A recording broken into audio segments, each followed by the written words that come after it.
Dans la maison du bluff, la semaine dernière, Gaëlle avait 3 amours, Sébastien, Lionel et le poker.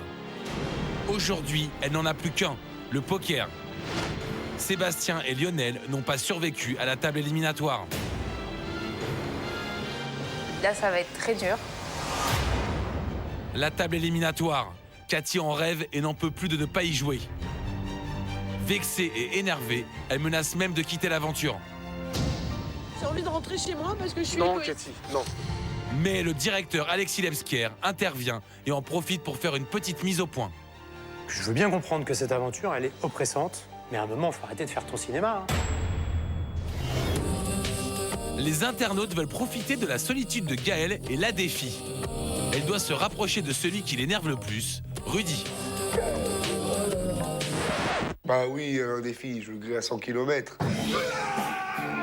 Le caporal Maurice, lui, lance un autre défi. Faire des candidats des champions, mentalement et physiquement. Bim, bim, ouais, souffle, souffle, souffle, souffle, souffle. Il décide de prendre sérieusement Rudy en main pour canaliser son trop-plein d'énergie et lui faire perdre quelques kilos. C'est qui le meilleur? C'est moi. Frédéric, le qualifié internet, rejoint la villa. À peine arrivé, il défie John en heads-up et il perd. Systématiquement défié chaque semaine par les nouveaux arrivants, John gagne enfin son premier duel de l'aventure. Ah, je pouvais pas laisser ma chambre encore une fois. Ça. Cette fois-ci, je me suis battu pour la garder. Le caporal Maurice a fait son temps. Sa mission est remplie. Il a remis de l'ordre et remotivé les troupes. Moi, personnellement, il m'a vachement reboosté pendant l'aventure. Le caporal Maurice quitte les candidats et laisse Rudy en pleurs. C'est la personne qui m'a permis de m'intégrer dans cette aventure. Et quand tu vas partir, tu te dis putain, comment je vais faire? Lors du conseil, Gaëlle est immunisée par les internautes. Cathy va enfin jouer à la table éliminatoire. Julien, je préfère qu'il monte des jetons sans moi à la table et si possible, pas sur mon stack. Elle ne souhaitait pas jouer aux côtés de Julien. Pourtant, il sera bien là. John se nomine et fait de cette table une véritable poudrière. Julien, Mohamed, John, Betty, Frédéric, Cathy. Qui quittera l'aventure?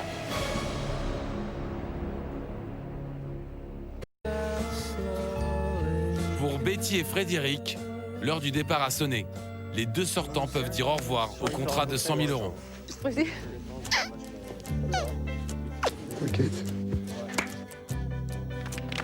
Allez, bonne chance à tous. Ciao, Betty.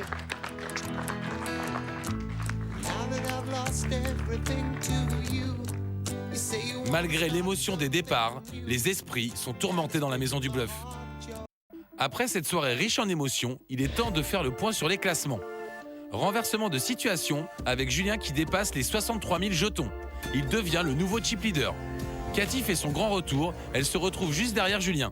Deux groupes se forment ensuite, l'un autour des 20 000 jetons, composé de Théo et Nicolas, et celui autour des 10 000 jetons, composé de Mohamed, John, Greg, Stéphanie, Rudy et Gaëlle.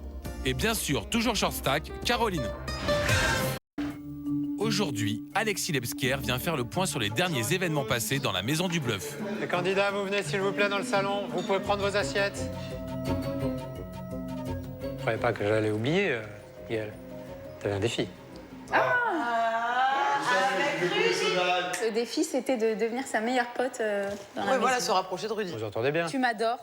C'est réussi. Je t'adore, ouais. Voilà. Je suis amoureux de toi, Gaëlle. Eh oui. C'est-à-dire qu'on est parti de loin quand même. Hein. Bon, je considère que le défi est réussi. Tu ne perds pas de jetons. Maintenant que le défi est fini, ça va pas changer grand-chose. Ça n'empêchera pas que je vais continuer à rigoler et à parler avec lui. Hein, ça. On va faire le bilan de cette partie. On a un changement de chip leader. Vous l'avez remarqué, c'est toi, Julien. Julien, à partir de maintenant, tu as tous les privilèges du chip leader, la chambre et le vote également. Hier, je suis un peu la risée de la maison. D'un coup, la petite colombe est venue se poser sur mon épaule. Maintenant, voilà, le chip leader de la maison du bluff, c'est Julien. Et je vais essayer d'être un chip leader plutôt sympa. Par contre, il y a des choses qui ne changent pas dans la maison du bluff. C'est le short stack. Caroline, toujours. Oh, c'est bon, ça me saoule. Ben oui. En début de semaine, je suis toujours short stack. 2 jours après, je ne suis plus. Mais je suis quand même short stack de la semaine. Alors c'est génial. effectivement, c'est assez serré, mais c'est quand même Caroline. Ça m'énerve, et c'est normal. En gros, je suis la loseuse. Depuis le début, j'essaye et ça marche pas. J'ai toujours le même résultat. Mes candidats, à partir de maintenant, vous le savez, on entame la deuxième partie de l'aventure. Et je voudrais que vous ayez une chose en tête, le contrat de 100 000 €. Pour ça, il faut que vous ayez un esprit de compétition à toute épreuve pour vous aider à acquérir les compétences nécessaires. Et j'ai fait appel à un coach, pas n'importe lequel, Sébastien Chabal. Sébastien Chabal, l'Attila du ballon ovale. 1,92 m, 115 kg de muscles. Celui que l'on surnomme l'animal est une véritable star internationale et le sportif préféré des Français. Joueur redoutable sur un terrain de rugby, il l'est également sur une table de poker. Ambassadeur du plus grand site de poker au monde, Sébastien Chabal a l'esprit de compétition et une certaine maîtrise du bluff. Bienvenue Sébastien, bienvenue dans la Maison du Bluff. Merci. Bonjour à tous, à toutes. Sébastien, je te les laisse, ils sont à toi. C'est vrai? Ouais. J'en fais ce que je veux? Ce que tu veux. Magnifique. À plus tard. Putain, le mec, il est balèze. Hein. Je savais qu'il était tanké, mais là, il a à peu près mes cuisses à la place des bras. Hein. Quand il fait ça, là, j'ai l'impression d'être assis en tailleur. Le mec, il est costaud, il a une voix, je crois même qu'il a un truc pour déformer la voix. Je vais vous parler un petit peu du pourquoi, du comment je suis arrivé au poker. Quand c'est arrivé à la mode, quand tout le monde s'est mis à y jouer, je me suis mis à jouer avec mes coéquipiers et je me suis vite rendu compte que plus qu'un jeu de cartes, c'était vraiment un sport parce qu'il demandait beaucoup de technique, beaucoup de stratégie, une condition physique assez importante. Au rugby, déjà, tu prends l'ascendant psychologique en faisant mal à ton adversaire et à une table, c'est pareil.